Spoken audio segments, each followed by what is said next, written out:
মাছ আড্ডা ভিক্ষা দাও। বেটার বউ বলতেছে 4 দেনা 4 সের দেবো। ফকুনি কয় কে আমার 4 সের দিবা কেন? শাশুড়ি আমার গাল দেয় অন্য বাড়ি পান খাবার কাছে, এই সুযোগে তুমি যাচ্ছে তোমাকে 4 সের দেবো, সংসার ঘুষে দেবো।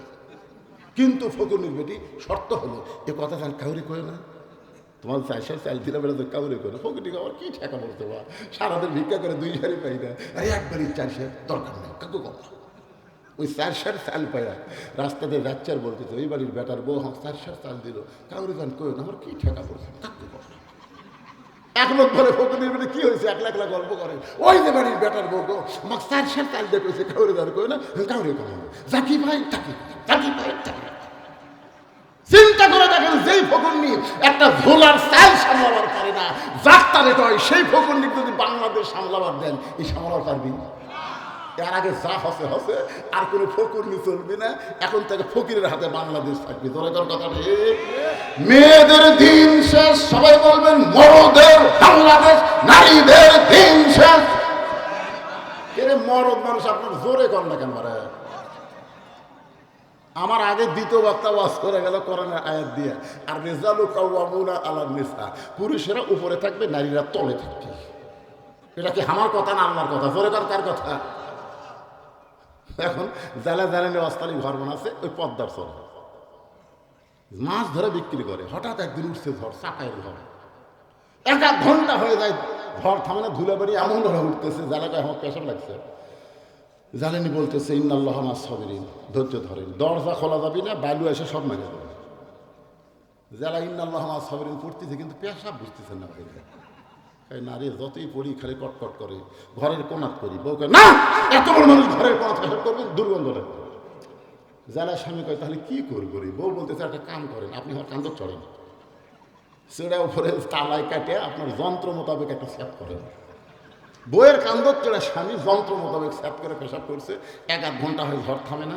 বউ বলতেছে আমারও তো লাগছে গো। স্বামী বলতেছে স্যাপ করাই আছে, খালি উঠবো আর কাম সারবি, তোকে নতুন করে স্যাপ করা লাগবে। এবারে বউ স্বামীর কান্দে চলে পেশাব করে, একটা পেশাব ভেড়া পায় না ভাই, সব বুক ভিজে যায়। স্বামী চিল্লে পেশাব করিস কোন জায়গা, পরে কোন জায়গা। বউ কই মরার স্বামী জানো না, সব জায়গায় সমান অধিকার চলে না। ওর এখন কথা ঠিক না,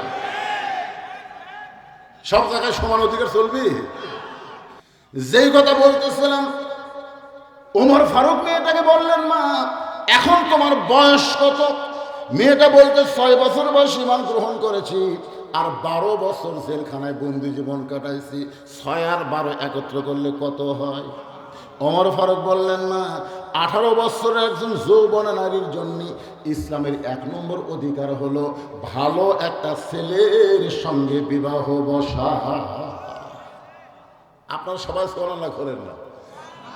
এখানে কিন্তু বলা হয়নি যে সুন্দর একটা ছেলের সঙ্গে বিয়ে বসা, সুন্দর ছেলের কথা বলা হয়নি, বলা হয়েছে ভালো ছেলে। কারণ সুন্দর ছেলের কথা বললে আমার মতন বদনসিদ বউ পাতাম না।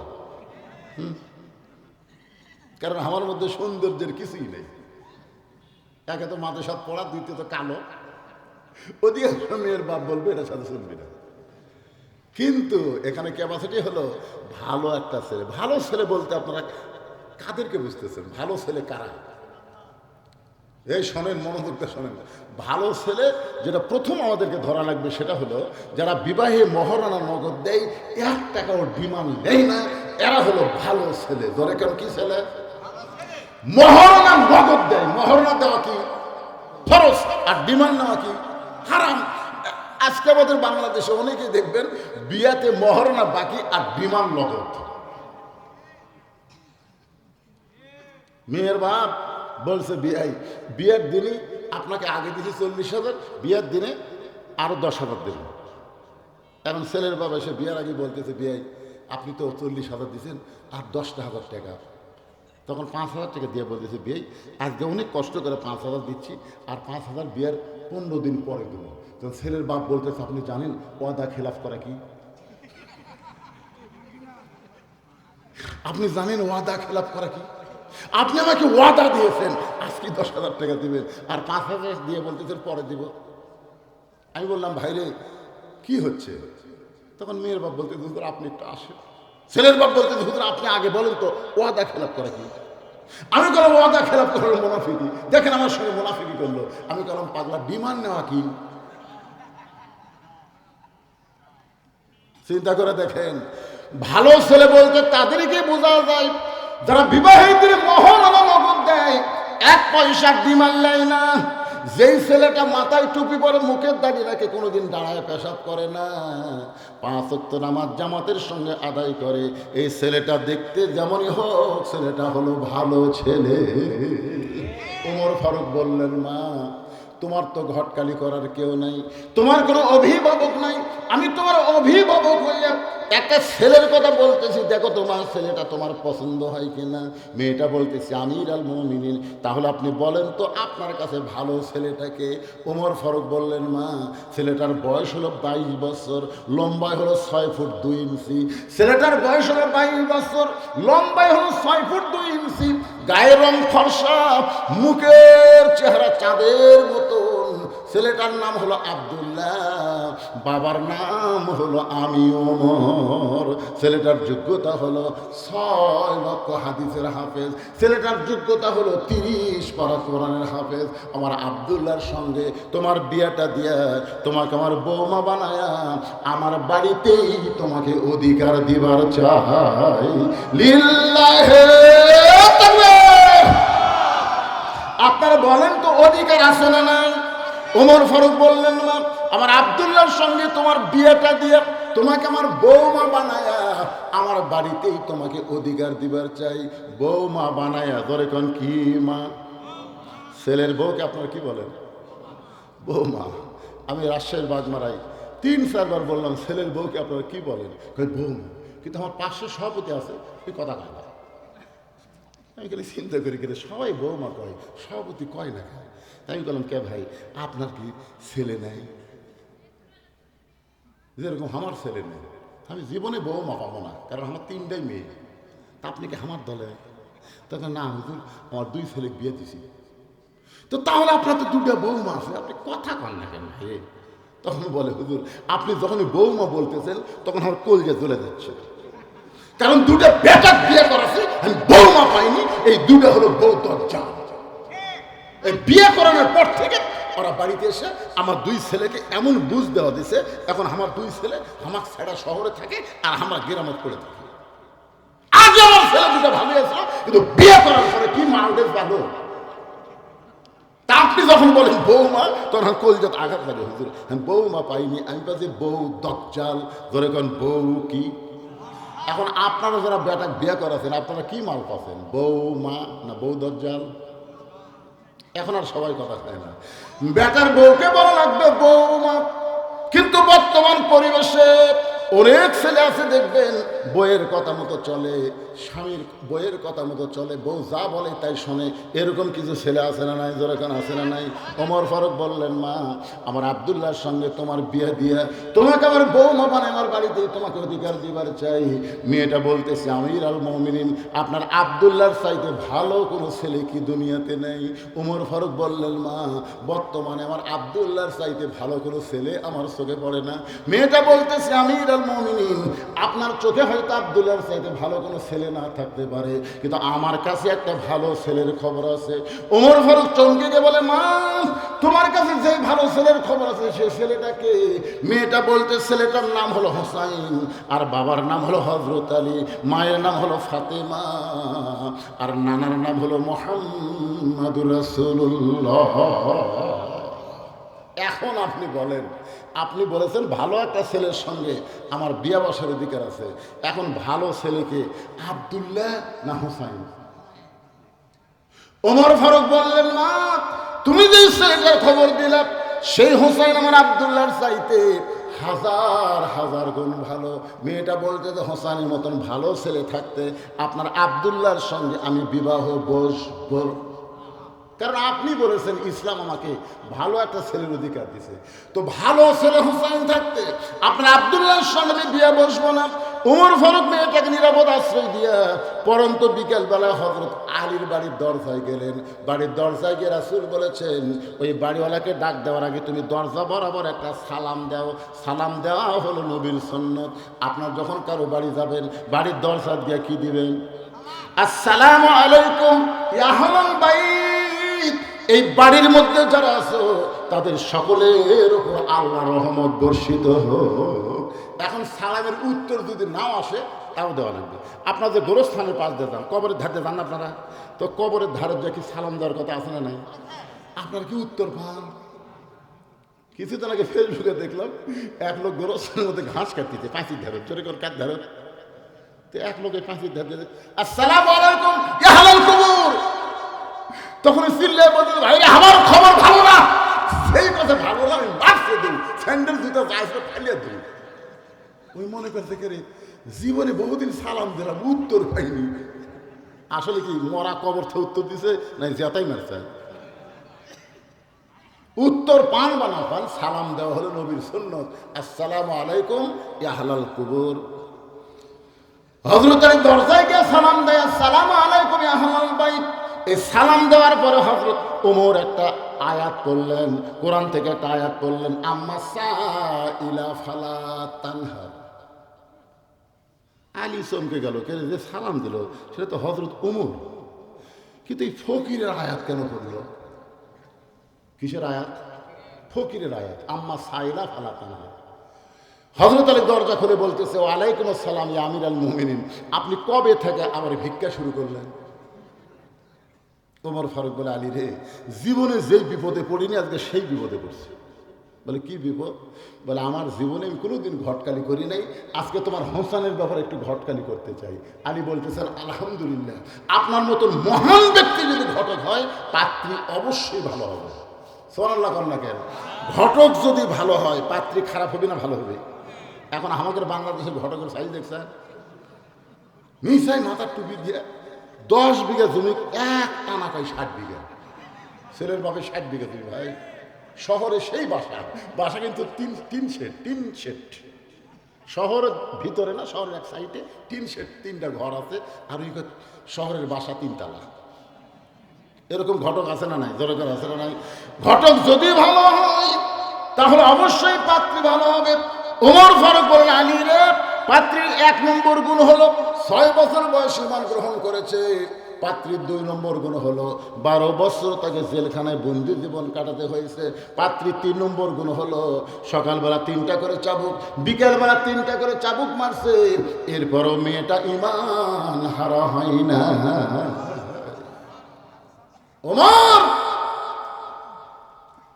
আলী বলতে যে হযরত ওমর, লক্ষ্য করি আমির আল মুমিনিন, আপনি যেই গুণটা বললেন, এইরকম একটা মেয়ে আমার হোসেনের জন্য আমি মনে মনে খুঁজতেছিলাম, আমার হোসেনের জন্য আমি মনে মনে খুঁজতেছিলাম।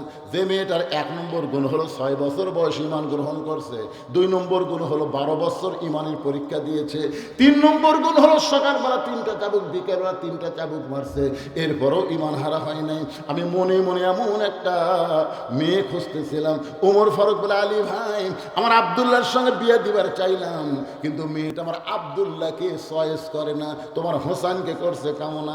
এখন বলো আমার ঘটকালি কবুল হয়? আলী বলতেছে, আমির আল মুমিনিন, আমার পক্ষ থেকে কোনো আপত্তি নাই। ওমর ফারুক বলতেছে, ভাইজান আসে, তাহলে একটু কোলাকুলি করি। হযরত ওমর আর হযরত আলী যখন কোলাকুলি করতেছে, এমন সময় হোসেন ঘর থেকে বের হয়ে বলতেছে, মুরব্বীরা, আপনার যেভাবে কোলাকুলি করতেছেন মনে হয় বিয়ে আপনারাই করবেন। ওমর ফারুক বলে, হোসেন, মুখ সামলে কথা বলবে, আমিও তোমার মুরব্বী, তোমার বাবাও তোমার মুরব্বী, আমরা 2 মুরব্বী মিলে যদি কোনো সিদ্ধান্ত নেই, তুমি কি সিদ্ধান্ত মানবে না?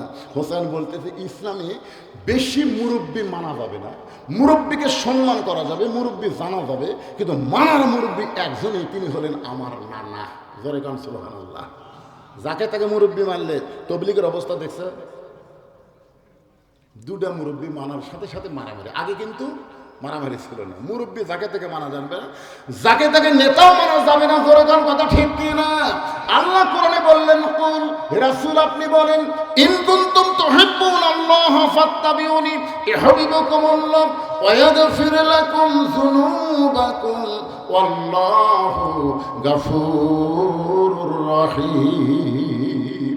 ও ওমর ফারুক বলে, হোসেন তুমি কি বলবার চাও? হোসেন বলতে যে কয়েকদিন আগে আমি স্বপ্নে দেখলাম আমার নানা ঘরের মধ্যে আরাম করতেছে।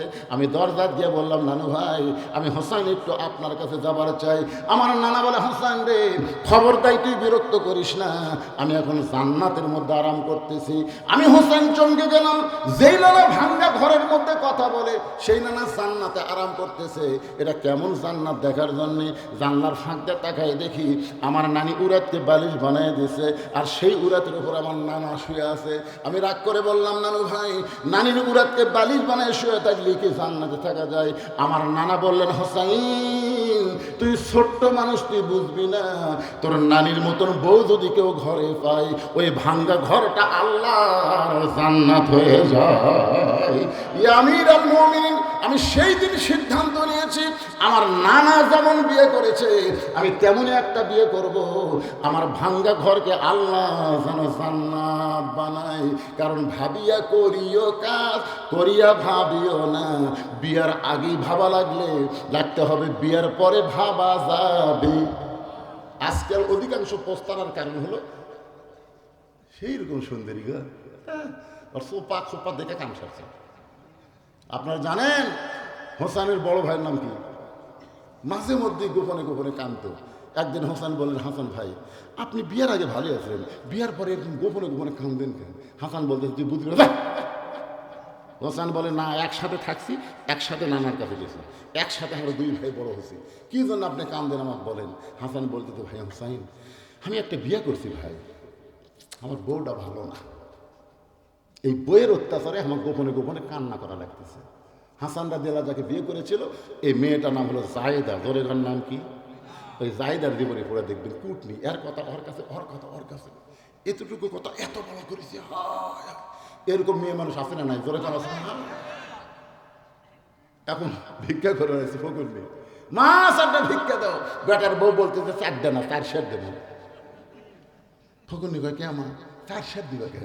শাশুড়ি আমার গাল দেয় অন্য বাড়ির পান খাবার কাছে, এই সুযোগে তুমি হচ্ছে তোমাকে 4 সের দেবো, সংসার ঘুষে দেবো।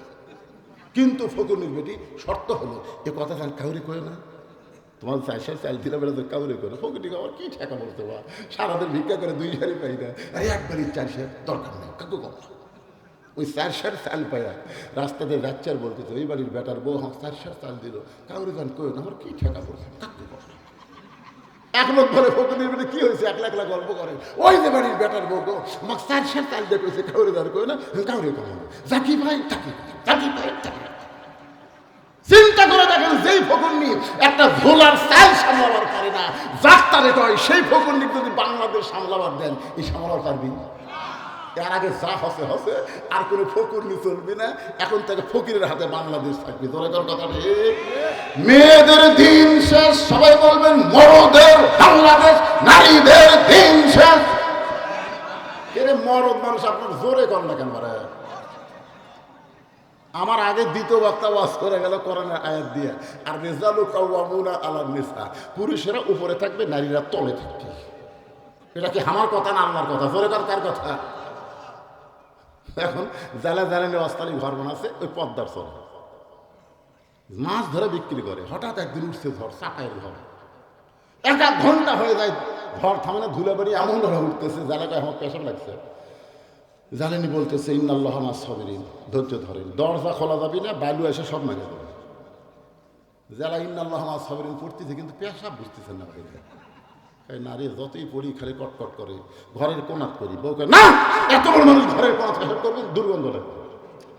যারা স্বামী কয় তাহলে কি করি, বউ বলতেছে একটা কাম করেন, আপনি আমার কান্দর চড়েন, সেটা উপরে তালায় কাটে আপনার যন্ত্র মোতাবেক একটা স্যাপ করেন। বউয়ের কান্দর চড়ে স্বামী যন্ত্র মোতাবেক স্যাপ করে পেশাব করছে, 1 ঘন্টা হয়ে ঝড় থামে না। বউ বলতেছে আমারও তো লাগছে গো। স্বামী বলতেছে স্যাপ করাই আছে, খালি উঠবো আর কাম সারবি, তোকে নতুন করে স্যাপ করা লাগবে। এবারে বউ স্বামীর কান্দে চলে পেশাব করে, একটা পেশাব ভেড়া পায় না ভাই, সব বুক ভিজে যায়। স্বামী চিল্লে পেশাব করিস কোন জায়গা, পরে কোন জায়গা?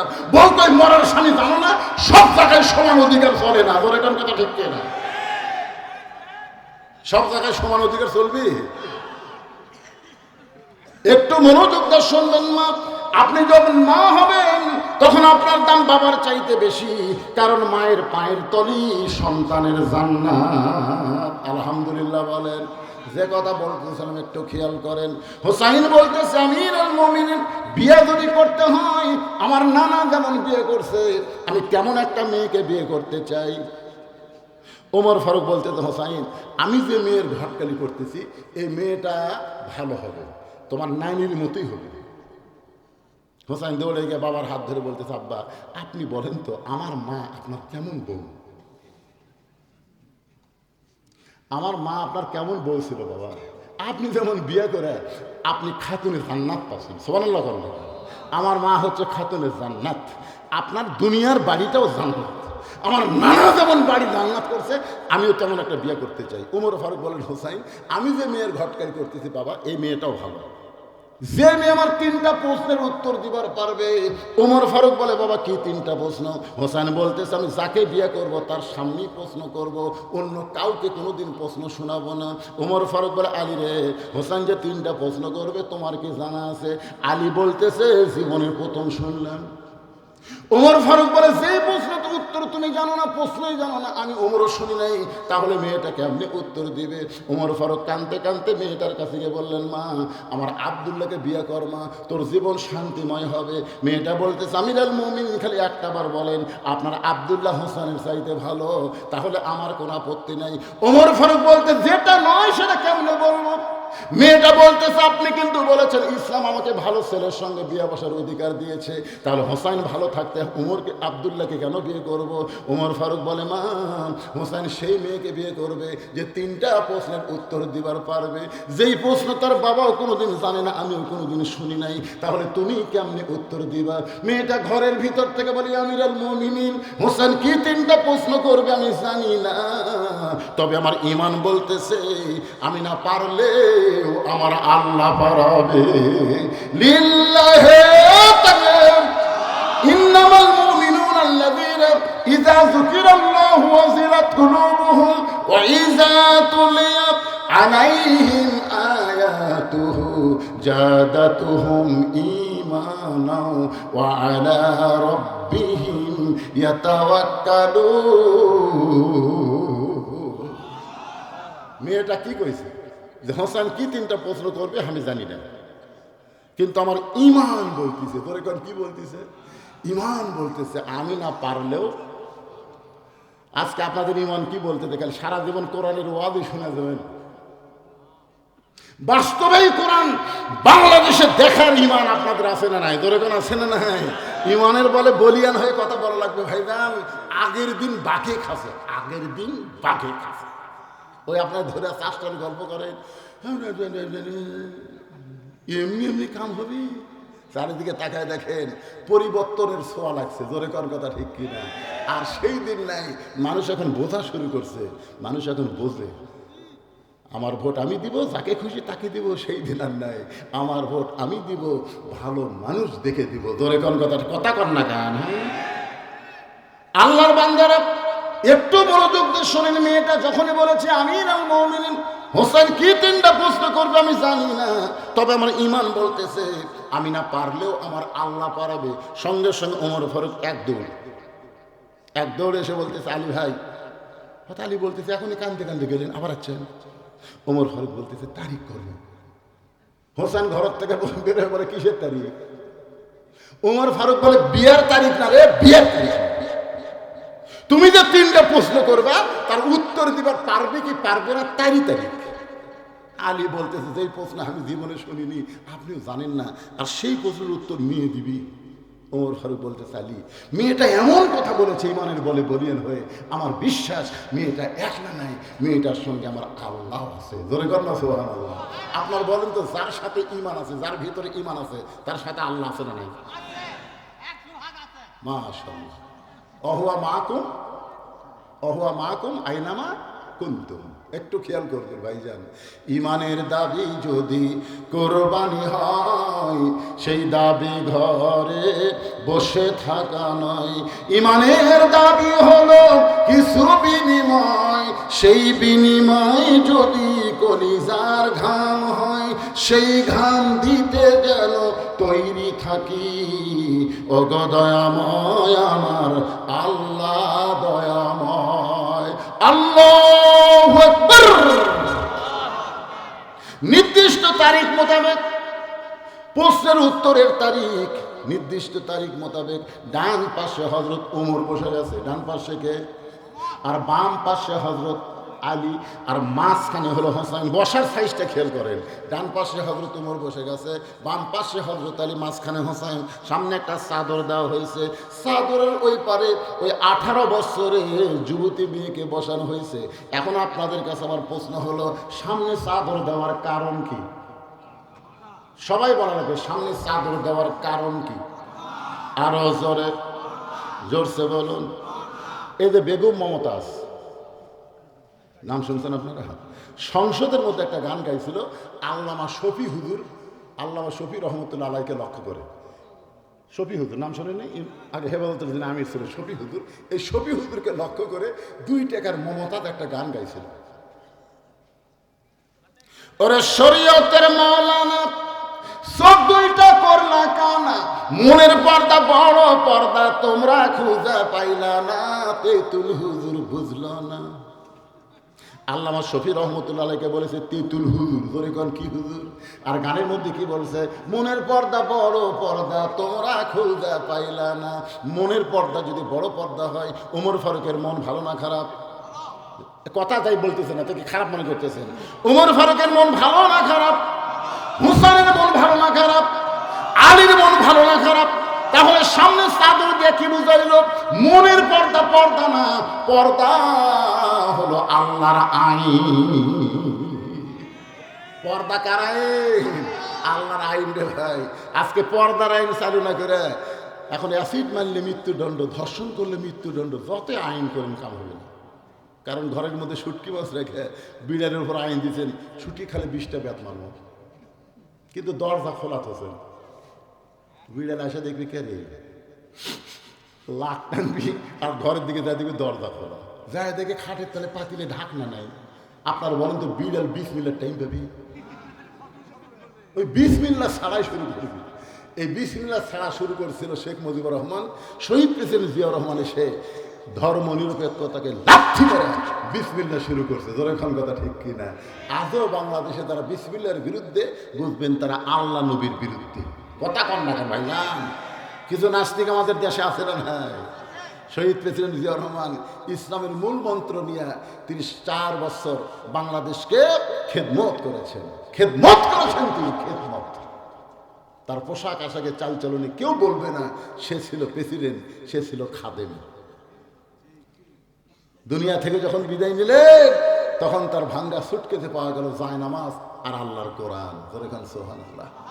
আমাদের সরকারি মোস্তাফি মানসার প্রিন্সিপালকে আমরা প্রশ্ন করেছিলাম, হুজুর তিনি আল্লাহর ওলি আল্লামা নজিবুল্লাহ হুজুরকে, হুজুর শহীদ প্রেসিডেন্ট জিয়াউর রহমান সম্পর্কে আপনার মন্তব্য কি? তিনি 1 মিনিট শুধু কাঁদলেন আর কাঁদলেন, কাঁদার পরে চোখের পানি মুছে বললেন, বাবা শহীদ প্রেসিডেন্ট হলেন হযরত ওমর ফারুকের সিমটম। আজকে যারা বিএনপি করেন শহীদ প্রেসিডেন্ট জিয়া রহমানের আদর্শ আদর্শ বলেন, কিন্তু তাকে তো আপনার মানেন না। জিয়া রহমান তার শাসনামলে কোনোদিনও একটাবারও রাজাকার রাজাকার শব্দ উচ্চারণ করেনি।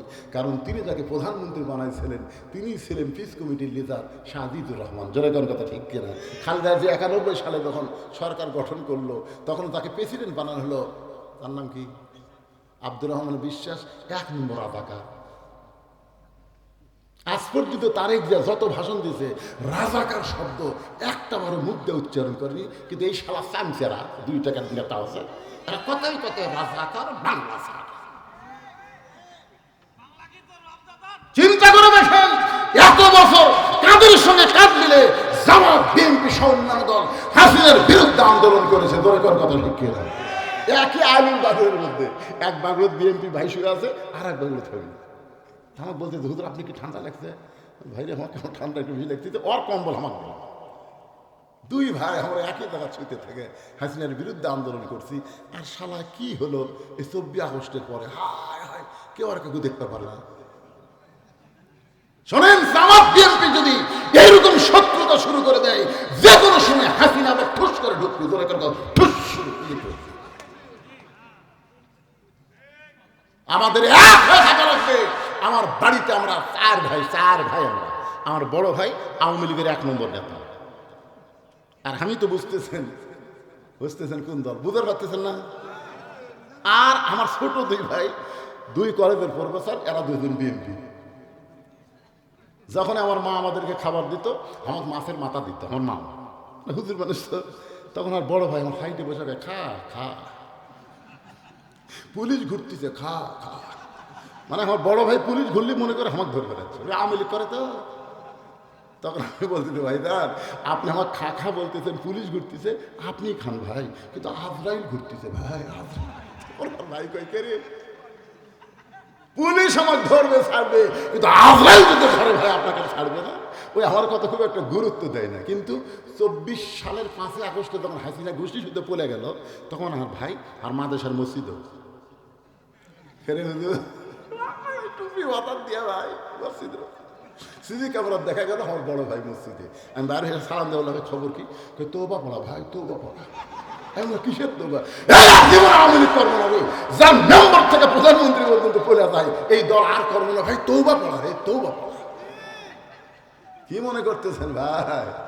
আমাদের এক থাকা লাগবে, দরে কর কথা ঠিক কি না? সবাইকে এক থাকা লাগবে। এই হিংসা করবেন না। আল্লাহ যাকে সম্মান দেবে তিনি সেখানে সম্মান পাবে। আমাদের মধ্যে কোনো হিংসা নাই, মিলেমিশে ফ্যাসিড মুক্ত করেছি। আর এই শেখ হাসিনার গোষ্ঠী আবার যেন সামনে আসতে না পারে, এ সজাগ আমাদের হওয়া দরকার আছে না? দরকার আছে না? একটা ডোজ দিয়ে দিলাম আপনি কি ফুল ডোজ আছে? আলহামদুলিল্লাহ, মিলেমিশে থাকবেন। রাজি আছেন সবাই? আলহামদুলিল্লাহ। একটু মনোযোগ দিয়ে শোনেন। পর্দা হলো আল্লাহর আইন। যখন পর্দা কার আইন? এখন বিলাই ঘরের মধ্যে ঢুকা থাকে, চকির তলে পাতিলে ঢাকনা নেই, বিড়াল বিসমিল্লাহ ছাড়াই শুরু করছে। ঘরের মালিক কয়েক খসর খসর শব্দ কি আসে দেখে 2000 কেজির শুটকি বিড়াল খায়। পিছন দিক থেকে খস করে ধর, এই বিড়ালে আমার শুটকি তুই কেন খাস? তোকে 20টা ব্যাপার করে 20টা বেচের আইন দিয়ে বিড়ালে ছাইলা দিছে। দরজা আগের মতোই খোলা আছে। আপনার বলেন তো, ওই কি আইনের ভয় শুটকি খাওয়া বন্ধ করবি? তুই যতই আইন কর কাম হবি না। দরজা জানলা বন্ধ কর, তুই আসা ঘুরে যাবি, ভিতরে ঢুকতে পারবি না। এই দরজা জানলা বন্ধ করা হলো পর্দার আইন। আমার মা বোনদের জন্য পর্দার আইন কোরআনে যেটা আছে, এইটা চালু করার দরকার আছে না? দরকার আছে না? এইটা চালু করলে পুরুষের জন্য সবচাইতে শান্তি হবে। আমার মায়েরা যারা পর্দায় আছেন একটু খেয়াল করেন।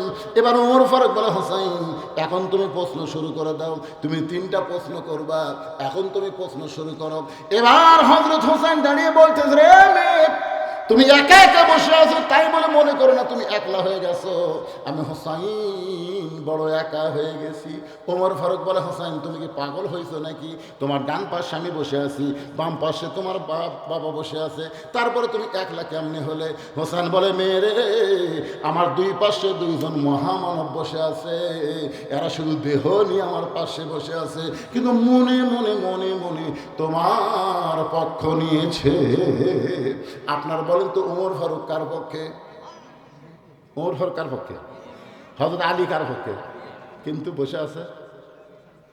এখান থেকে বোঝা গেল বিয়ার আগে ছেলের বউ বাপের জন্য দেখাও জায়েজ নেই। বিয়ার আগে ছেলের বউ বাপের জন্য যা, বেটার জন্য তাই। বিয়ার আগে, আমি কত বলতেছি বিয়ার আগে। আমার এলাকার মুরব্বী 19টা দেখেছে।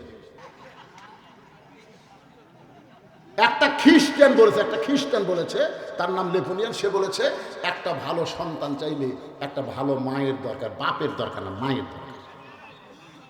এই কারণে হোসেন বলতেছে, রে মেয়ে, আমার 1 নম্বর প্রশ্ন, আমার মাকে তুমি জানো?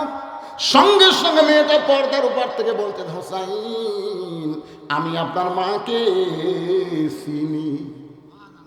প্রশ্ন করছে কি, আমার মাকে তুমি জানো? আর উত্তর দেয়, আমি চিনি। ওমর ফারুক জিব্বাত কামড়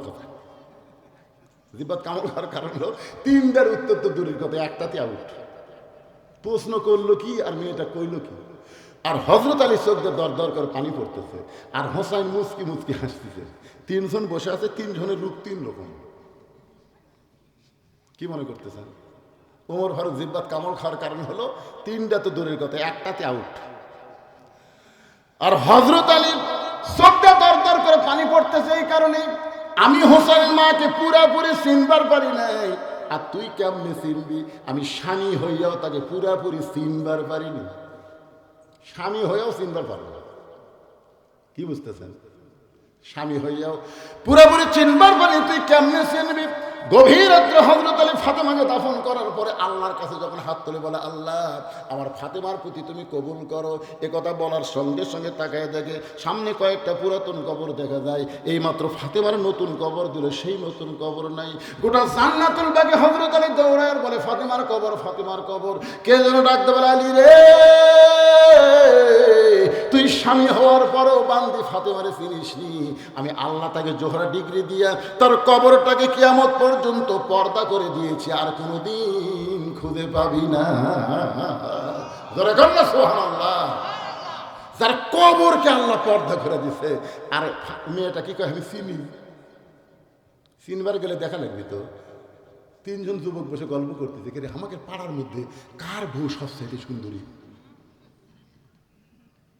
তখন একজন বলতেছে, আব্দুর রহিমের ভাই।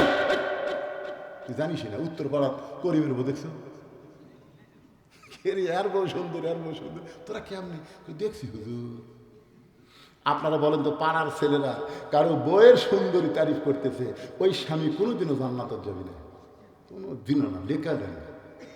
আপনার বউ যদি পাড়ার লোকেরা সুন্দরী কয়, আপনি জান্নাতে যাবেন না, কারণ ওরা আপনার বউ দেখিছে, ঢুকিছি, মেরিছে। তার মানে কি, আপনার বউ সুন্দরী দেখার একটা ঢুকি টিপি মারছে, রাত্রে ব্যাটারি ফিউজ করছে। আর পুরুষ মানুষ নিজের বউকে ঢাকে রাখে, পরপুরুষ যেন দেখবার না পারে। ধরে কোন কথা ঠিক কিনা বলেন না ভাইজান? এখানে একটা মেয়ে প্রশ্ন করেছে, মেয়ে মানুষ মারা গেলে কারা কারা তাকে দেখতে পারবে? জীবিত অবস্থায় তাদের দেখে হারাম, মরার পর তাদের দেখে হারাম। ধরে কোন কথা ঠিক কিনা? হ্যাঁ, ইমাম গাজ্জালি বলেছেন, মেয়ে মানুষকে কবরের মধ্যে থাকা লাগবে। তখন বলে, কবর কি? বলে, একটা মেয়ে মানুষ মারা গেলে লাশ ধরে কারা কারা কবর নেওয়া পারবে? চাচাতো ভাই পারবি? এই কোন চাচাতো ভাই পারবি? মামাতো ভাই, খালাতো ভাই, জ্যাঠাতো ভাই, দুলিয়া ভাই, এক ভাই চলবে, তাহলে একটা ভাই চলবে। একই মায়ের পেট থেকে যেটা হয়েছে সহোদর ভাই। আমার কথা কি বুঝলেন? সহোদর ভাই ছাড়া কোনো ভাই চলবি না। কি মন খারাপ করতেছেন? ঘড়ির দিকে তাকা দিকে রাত যে 11:30 বাজা গেল রে। না, শুরু হলো না, আমার আর একটা মাহফিল আছে, বিজ্ঞাপন দিয়ে গেছে। এই দেখেন, এই দেখেন, এই আর একটা বিজ্ঞাপন দিয়ে গেছে, 1 ডিসেম্বর পাশেই মাহফিল আছে। নাই না, তাই বলে মনে করেন না ডেটকার ওয়াদটি মারবো, তা না। যদি সময়ের মধ্যে না খুলে, কারণ আমার নিয়ত হলো তারিখ, যেই তারিখে দাওয়াত নেব ওই তারিখের মধ্যে থাকা লাগবে। আজকে কয় তারিখ?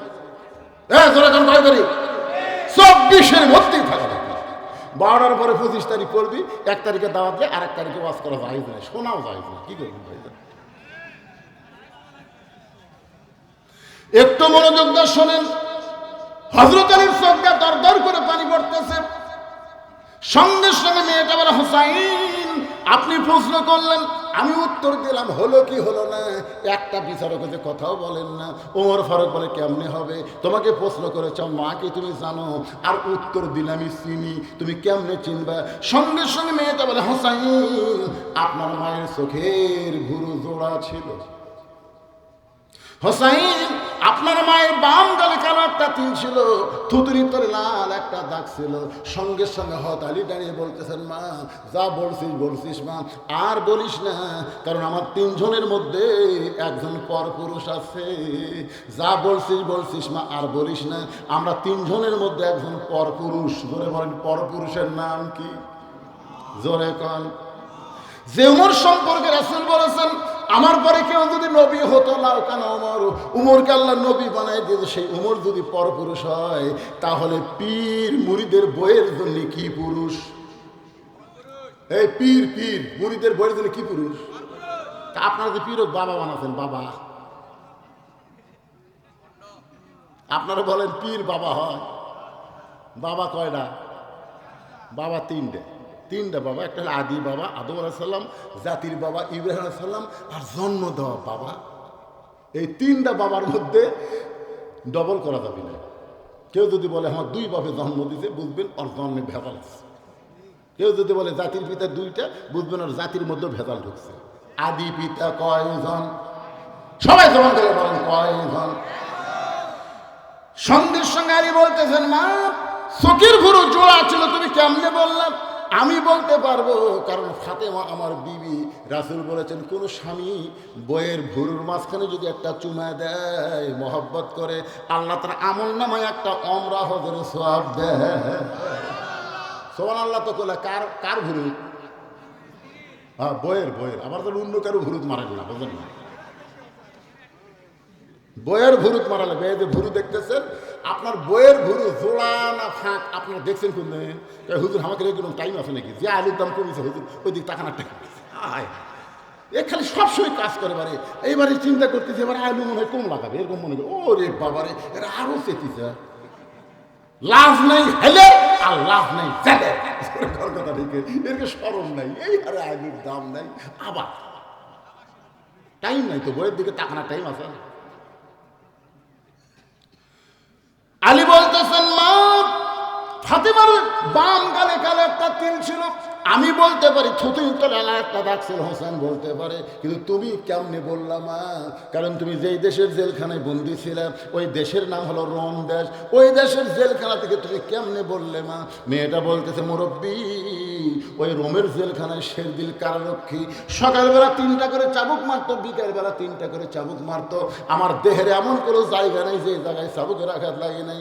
একদিন মারতে মারতে আমি যখন দুর্বল হয়ে পড়ে গেলাম, ওই সময় রাগ করে বললাম, আল্লাহ তুমি আছো আসমানে আর নবী আছে মদিনায়, এই রোমের জেলখানায় এই দুঃখিনী মেয়েকে দেখার মতন কেউ নাই। এই বলে কাঁদতে কাঁদতে যখন ঘুমায় গেছি, ওই ঘুমের ঘরে দেখতে পাই একটা নূরের পুতুলি আমার শিওরের পাশে বসে আমার মাথার মধ্যে হাত দিয়েছে। আমি তখন বললাম, কে আপনি? জান্নাতের হুরি না বেহেশতের পরি? আপনি কে গো আমার মাথায় হাত দিলেন? স্বপ্নের মধ্যে মেয়েটা বলতেছে, আমি জান্নাতের হুরিও না, বেহেশতের পরিও না, আমি হলাম জগৎ বিখ্যাত মা ফাতেমা। আমি স্বপ্নের ভিতরে তার চেহারার দিকে নজর করে দেখি, চোখের ভুরু জোড়া দেখতে পাই, বাম গালে কালো একটা তিল দেখতে পাই, থুতির তলে লাল একটা দাগ দেখতে পাই। সঙ্গে সঙ্গে হোসেন বলে, রে মেয়ে, 1 নম্বর প্রশ্নের উত্তর যেমন আশা করেছিলাম তার চাইতে 100 গুণ তুমি ভালো দিয়েছ। ওমর ফারুক বলতেছে, আল্লাহ আমার ঘটকালি কবুল করেছে। হোসেন বলতেছে, এত সহজ না, কারণ 3টা প্রশ্নের উত্তর না দিলে আমি বিবাহ করব। কেবল একটা হয়েছে তাতেই। ওমর ফারুক বলে, হোসেন তাহলে 2 নম্বর প্রশ্ন করো। হোসেন বলে, আমার 2 নম্বর প্রশ্ন হলো, 6 বছর বয়সে তুমি ঈমান কেমনে পাইলা? কারণ তোমার দাদা যদি খ্রিস্টান হয়, তোমার বাবা যদি খ্রিস্টান হয়, তোমার দেশের সবাই যদি খ্রিস্টান হয়, তাহলে 6 বছর বয়সে তুমি ঈমান কেমনে পাইলা? ওমর ফারুক চমকে উঠছে, কারণ 2 পাহাড়ের মাঝখানে যখন দেখা হয়েছে, তখন এই প্রশ্নটা আমি উমরের করার দরকার, কিন্তু আমি উমর যেই প্রশ্ন করতে পারি না সেই প্রশ্ন করলো হোসেন। মেয়েটা বলতে, হোসেন 6 বছর বয়স ঈমান কেমনে পাইলাম?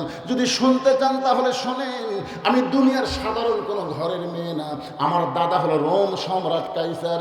একদিন বিকেল বেলা ঘরের মধ্যে গিয়ে বলে, নাতনি রে, আজকে রোমের রাজদরবারে খেলা হবে, তুই কি খেলা দেখতে যাবি? আমি তখন 6 বছরের ছোট্ট মেয়ে, খেলার কথা শুনে খুব খুশি হয়ে গেলাম, কারণ ছোট্ট বাচ্চারা খেলাধুলা পছন্দ কম করে না বেশি করে? এখনকার ছেলেরা বুঝলেন, এই মোবাইলের খেলা ছাড়া ভাতই খায় না। ঝাড় ফুঁক দিলাম, কান্না থামে না, মোবাইল চালু করছে, এখন আর ঝাড় ফুঁক লাগতেছে না। ওরে বাবা, অনেকে আবার কয়, হুজুর আমার বাবু মোবাইল ছাড়া খায় না। হুজুর তোমার বাবু মোবাইল চালু করে খিলাচ্ছে, এই ছোটোর থেকে যারা মোবাইল দেখতেছে বুঝলি, বড় হলে চোখে দেখবি না, কানা হয়ে যাবি রে, সাদা কানা হবি রে।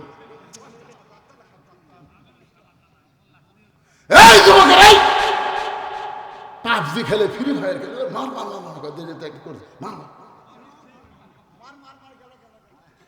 এই যে চোখ লাগাই যাচ্ছে, বুঝছেন?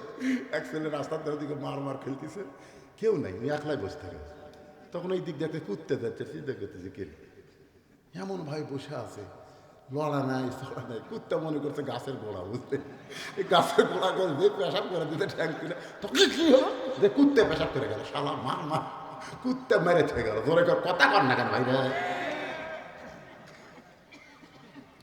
মেয়েটা বলে হোসাইন 6 বছরের ছোট্ট মেয়ে, দাদার কথা বলে আজ দরবারে খেলা দেখতে এসে দেখি দাদার সিংহাসনের পাশে ছোট্ট একটা চেয়ার আমার জন্য সেট করেছে। আমি চেয়ারে বসে বললাম, দাদু ভাই খেলা দেখার কথা বলে নিয়ে আসলেন, খেলা কোন জায়গায়? আমার দাদা বলে ওই যে তাকায় দেখ। আমি তাকায় দেখি একটা মানুষের চোখ কালো কাপড় দিয়ে বাঁধা, ওই মানুষের হাত রশি দিয়ে বাঁধা, ওই মানুষের 2টা পা শিকল দিয়ে আটকানো হয়েছে। আমি যখন দাদাকে বললাম, দাদু ভাই আপনি খেলা দেখার কথা বলে নিয়ে আসলেন, কিন্তু একটা মানুষকে আমি এভাবে দেখতে পাই। আমার দাদা বলতেছে ওটা মানুষ না রে নাতনি, তুই ছোট্ট মানুষ, তুই বুঝবি না, ওটা মানুষ না রে, ওইটা মানুষ না, ওইটা হইল মুসলমান। দেখেন খ্রিস্টানরা মুসলমানকে মানুষ মনে করে না। আমার দাদা বলতেছে তুই ছোট্ট মানুষ, তুই বুঝবি না, ওইটা মানুষ না, ওইটা মানুষ না, ওইটা হলো মুসলমান। আমি তখন বললাম, দাদু ভাই ওই মুসলমান দিয়ে আপনি কি খেলা দেখাবেন? আমার দাদা বলে ওই যে তাকায় দেখ। মেয়েটা বলে হোসাইন ওই 6 বছর বয়সে আমি তাকায় দেখি একটা আগুনের চুলা দাউ দাউ করে জ্বলতেছে, বান্দা উত্তপ্ত তেলের মধ্যে ফেলে দিব। আজকের খেলার নাম হলো মুসলমান মারার খেলা। আমি 6 বছরের ছোট্ট মেয়ে দাদার কাছে জোড় হাত করে বললাম, দাদু ভাই এই মুসলমানকে মারার খেলা কি বন্ধ করা যায় না? এই মুসলমানকে মাফ করা যায় না? আমার দাদা বলছে যে 100 বার মাফ করা যায়। ওই মুসলমান যদি একটা বারের জন্য বলে আল্লাহ রাসূল মানি না, শুধু একটা বার বলবে আল্লাহ রাসূল মানি না, আমি তার হাতের বাঁধন খুলে দিব, আমি তার চোখের বাঁধন খুলে দিব, আমি তার পায়ের শিকল খুলে দিব। শুধু একটা বার বলবে আমি আল্লাহ রাসূল মানি না। আমি তখন আস্তে করে মুসলমানের থেকে বললাম, মুসলমান আগুন জ্বলতেছে, তেল টকবক করতেছে, তোমাকে উত্তপ্ত তেলের মধ্যে ফেলে দিবে, তুমি মারা যাবে। যদি তুমি বাঁচবার চাও একটা বারের জন্য বলো আল্লাহ রাসূল মানি না। মুসলমান চোখ বন্ধ অবস্থায় মুখ খোলা অবস্থায় বলে, মেয়েরে তুমি বলতেছ মুসলমান একটা বার আল্লাহ রাসূল মানি না বললে আগুনের চুলা থেকে তোমার দাদা আমাকে বাঁচাই দিবে। কিন্তু মুসলমান ঈমান গ্রহণ করার পরে তার কলিজার মধ্যে তাসদিক বিল জানান, কলিজার মধ্যে যখন ঈমান ঢুকে যায় ওই মুসলমান প্রয়োজন হলে গোটা দুনিয়া ছাড়বে, কিন্তু এক মুহূর্তের জন্য আল্লাহ রাসূল ছাড়বে না। দরকার হলে ফাঁসির মঞ্চে যাবে, কিন্তু রাষ্ট্রপতির কাছে বাঁচার দরখাস্ত লিখবে না। দরকার কথা বল না। এরকম মুসলমান বাংলাদেশে দেখেননি? উকিল গিয়ে বলতেন, স্যার তাহলে রাষ্ট্রপতির কাছে একটা দরখাস্ত লেখেন, রাষ্ট্রপতি যদি দয়া করে আপনাকে মাফ করে তাহলে ফাঁসি আর হবি না। তখন আসামি খালি মুচকি হাসে। উকিল কয়, স্যার হাসেন কেন? হাসার কারণ হলো তোমার কথা শুনে। তুমি যখন বলতেছো রাষ্ট্রপতির কাছে দরখাস্ত লিখতে, কেরে পাগলা, এরকম 3টা রাষ্ট্রপতি ক্ষমতার থাকা অবস্থায় মরছে রে। শেখ মুজিবুর রহমান, জিয়াউর রহমান, জিল্লুর রহমান, যারা ক্ষমতার থাকতে মরে যায় তাদের কাছে কোনো ইমানদার জীবন ভিক্ষা চাই না। কথা কর না কেন? জীবন ভিক্ষা চাই? উকিল বলতে, স্যার এই গোয়ারকির করার কারণে আপনার ফাঁসি হবে। আসামি বলতেছে ফাঁসি হবে, কিন্তু আমার মৃত্যু হবে না। অন্যায়ভাবে কাউকে যদি ফাঁসি দেওয়া হয়, ফাঁসি দেখতে পাবা, কিন্তু আল্লাহ তাকে কি করে? শাহাদাতের মর্যাদা দিয়ে জীবন দান করে দেয়। ধরে কোন সুবহানাল্লাহ। ওয়ালা তাকুলু লিমান ইউকতালু ফি সাবিলিল্লাহি আমওয়াতুন বাল আহইয়াউ ওয়ালাকিন লা তাশউরুন। সঙ্গে সঙ্গে আমার দাদা বলতেছে, রে সৈন্যরা আর দেরি করা যাবে না, ওই মুসলমানকে হাত বান্ধা তেলের মধ্যে ফেলে দাও। আমি তখন বললাম, দাদা ভাই আমি তাহলে চলে যাই। আমার দাদা বলতেছে, খেলা দেখার কথা বলে করে নিয়েছি, খেলা না দেখলে যাওয়ার দেব না। জোর করে আমার হাতটা ধরে থাকলো আর মুসলমানকে আগুনের চুলার দিকে নিয়ে যাচ্ছে। আমি দেখি মুসলমান একটাবারও পেছন দিকে টান খেলতেছে না, আগুনের চুলার দিকে বীরের মতন হেঁটে হেঁটে যাচ্ছে। ধরে গান সুবহানাল্লাহ। এক সময় আগুনের চুলার কাছে, তেলের কাছে যখন মুসলমানকে নিয়ে গেল, আমি তখন দাদা আমার বাম হাত ধরে আছে, কারণ আমাকে যাবার দিচ্ছে না। আমি ডান হাত দিয়ে চোখটা এভাবে ধরলাম, একটা জীবন্ত মানুষকে মেরে ফেলবে, এই দৃশ্য আমি দেখতে পারবো না। 6 বছরের ছোট্ট মেয়ে। আমি যখন ডান হাত দিয়ে চোখ বন্ধ করেছি, এমন সময় মধুর একটা কলেমা আমার কানের মধ্যে ঢুকলো, লা ইলাহা ইল্লাল্লাহু মুহাম্মাদুর মুহাম্মাদুর রাসূলুল্লাহ। মেয়েটা বলে হোসাইন, ওই কলেমা শুধু কানের মধ্যে ঢোকে নাই, আমার কলিজার মধ্যে যখন জায়গা পাইছে আমি তখন হ্যাঁচকা টান মারলাম। হ্যাঁচকা টান মারা তাকায় দেখি ওই মুসলমানের দেহ আগুনের তেলের মধ্যে পড়তেছে, কিন্তু দেহ আগুনের তেলের মধ্যে পড়ার আগেই ওই খাঁচার ভিতর থেকে কে যেন পাখিটা ধরে সসম্মানে ছাইড়া দিল, একটা সবুজ রঙের বাগানে উড়াল দিয়ে চলে গেল। মুসলমানের দেহ পড়ল চুলায়, কিন্তু ভিতরের পাখি কোনো চুলার মধ্যে পড়ে নাই। ওই পাখিটা উড়াল দিয়ে যখন চলে যায়, আমি এক দৌড়ে মায়ের কাছে গিয়ে বললাম, লা ইলাহা ইল্লাল্লাহ মুহাম্মদ রাসূলুল্লাহ। আমার মা বলতেছে, তুই না তোর দাদার সঙ্গে খেলা দেখতে গেলি, এই মুসলমানের কলমা কোথায় পাইলি? এই কলমা যদি তোর মুখে থাকে মা, তোর দাদা তোকে মারবে, তোর বাপ তোকে মারবে। আমি তখন বললাম, মা এই কলমাওয়ালারা কোনোদিন মরে না। নিজের চোখে দেখলাম না, খাঁচা যায় চুলার মধ্যে, কিন্তু পাখির কোনো মৃত্যু হয় না। আমি এক দৌড়ে এসে দেখি আমার দাদারা সৈন্য নিয়ে আনন্দ করতেছে আর বলতেছে মুসলমান মরে গেছে, মুসলমান মরে গেছে। আমি তখন 6 বছরের ছোট্ট মেয়ে আমার দাদার সামনে দাঁড়িয়ে বললাম, কানার ভাগ্যে ধন মিলে না। সবাই বলেন, কানার ভাগ্যে ধন মিলে না। সামনে পড়ে আছে সোনা, কানা দেখতে পায় না, মাটি মনে করে ফাইলা দেয়, হাতে তুলে নেয় না। কানার ভাগ্যে ধন মিলে না। আমার দাদাকে, এই কি বলিস রে? দাদা আপনি বলতেছেন মুসলমান মরিছে, মুসলমান মরে নাই, মুসলমান এখন ইল্লিন নামক জান্নাতের বাগানে ঘুরতেছে। জোরে কান সুবহানাল্লাহ। মুসলমানের দেহ পড়ে গেছে, মুসলমানের রুহু পড়ে নেই। আমার দাদা বলতেছে, তুই আমার নাতি হয়ে মুসলমানের দলে কেন গেলি? আমি তখন বললাম, দাদা ওই মুসলমানকে হত্যা করার সময় আমি মুসলমানের কলমা বিশ্বাস করে গ্রহণ করেছি। আমার দাদা লোকে আঙ্গুলে কামড় দিয়ে বলতেছে, রে কি যাত্রে, মরেও যায় আবার একজনকে গড়েও যায়। দরকার না সুবহানাল্লাহ। তোমরা যতই চেষ্টা করো পৃথিবী থেকে মুসলমান নির্মূল করতে পারবো না। আস্তে আস্তে ইহুদি নির্মূল হবে, খ্রিস্টান নির্মূল হবে, অন্য ধর্মের সব নির্মূল হবে, কিন্তু মুসলমান কোনোদিন নির্মূল হবে না। দরকার কথা ঠিক, একটা মারবে এদিকে 10টা হবে। আপনারা জানেন আমেরিকায় বারাক হুসেন ওবামা একদিন কি বলেছে, যে পৃথিবীতে যে হারে মুসলমান বাড়তেছে 2040 সালের মধ্যে গোটা পৃথিবীতে মুসলমান হবে সবচাইতে সংখ্যা গরিষ্ঠ একটা জাতি। জোরে করে সুবহানাল্লাহ। আমেরিকায় আগে মসজিদ ছিল মাত্র 1200, এখন হচ্ছে 8000। কি বুঝতেছেন? আমাদের বাংলাদেশে মুসলমানগুলো সব মুনাফিক হয়ে যাচ্ছে, আর অন্য দেশের কাফিরগুলো সব মুসলমান হয়ে যাচ্ছে। একটাই মাত্র কারণ, আমরা কোরআনের ওয়াজ শুনি কিন্তু বাস্তবে আল্লাহর কোরআন ধরতে চাই না। হোসাইন বলতেছে, রামে 2 নম্বর প্রশ্নের উত্তর যেমন আশা করেছিলাম তার চাই তুমি 1000 গুণ সুন্দর দিয়েছো। ওমর ফারুক বলতেছে, আমার ঘটকালে আল্লাহ কবুল করেছে। হোসাইন বলতেছে, এত সহজ না, 3টা প্রশ্নের উত্তর না দিলে আমি বিবাহ করব। আল্লাহ যদি চায় 501 ডিসেম্বর আবার এখান থেকে আলোচনা শুরু হবে, প্রাণ খুলে আলোচনা শুনবো। আজকে ফজরের নামাজ জামাতের সঙ্গে আদায় করবো ইনশাআল্লাহ। সবাই বলে ইনশাআল্লাহ। খালি ওয়াজ শুনলে হবে না তো, এই ওয়াজটা আমল করা লাগবে। এই যে এখন ঘড়ির দেখেন 12টা বাজে, হিচ্ছ দিয়ে ঘুম আসবেন চলবে না। আল্লাহুম্মা বিইসমিকা কেরে কি হেজাতি লোক আছে নাকি? লাভ ধরেন কেন? এই মোনাজাত করতে অসুবিধা কি? মোনাজাত মানে মাথায় যদি না থাকে তো দেহ দিয়ে কি করবেন? ইস্তিগফার, আস্তাগফিরুল্লাহ রাব্বি মিন কুল্লি জামবি ওয়া তুবু ইলাই, লা হাওলা ওয়ালা কুওয়াতা ইল্লা বিল্লাহিল আলিয়্যিল আযীম। আল্লাহুম্মা আমিন। আল্লাহুম্মা আনতাস সালাম ওয়া মিনকাস সালাম, তাবারাকতা ইয়া যাল জালালি ওয়াল ইকরাম। আল্লাহ, তোমার যুবকেরা কষ্ট করে মেহনত করে হাজার হাজার টাকা খরচ করে আজকে তাফসীরুল কোরআন মাহফিল লাগাইছে।